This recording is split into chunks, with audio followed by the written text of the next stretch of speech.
ყოველ იმათო განსაცდელში.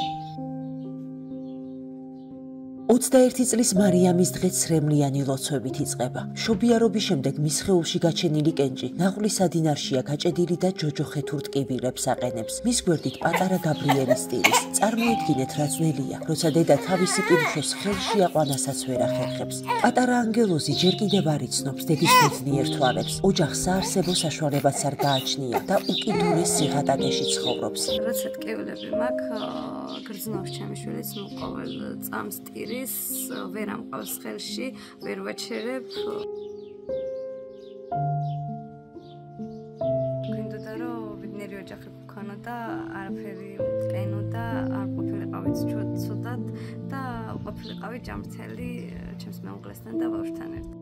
მარიამის მეუღლე მტრიან ქუჩებში სიცივესა და ყინვაში ებრძვის ყოფის სიმძიმეს. ღამეში 3-3 საათი ამძინავს, იმიტომ რომ ყავდეს ჩემი ოჯახი და ჩემი მეუღლე კარგად.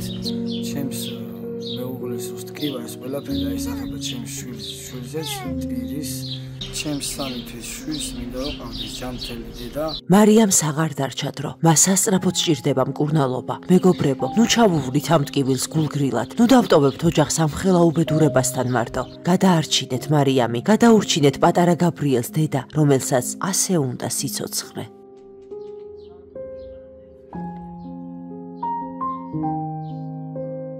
ჯერ ახალგაზრდა ვარ და მინდა რომ დიდხანს ვიცხოვრო ჩემ პატარასთან ერთად. მინდა რომ მალე გავიკეთო ოპერაცია, რომ ჩემი შვილს ჯანმრთელი დედა გქონდეს.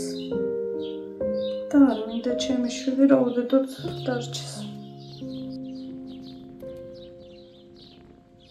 გადარიცხეთ ნებისმიერი თანხა ჩერნოვეცკის ფონდის ოფიციალური საიტის მეშვეობით.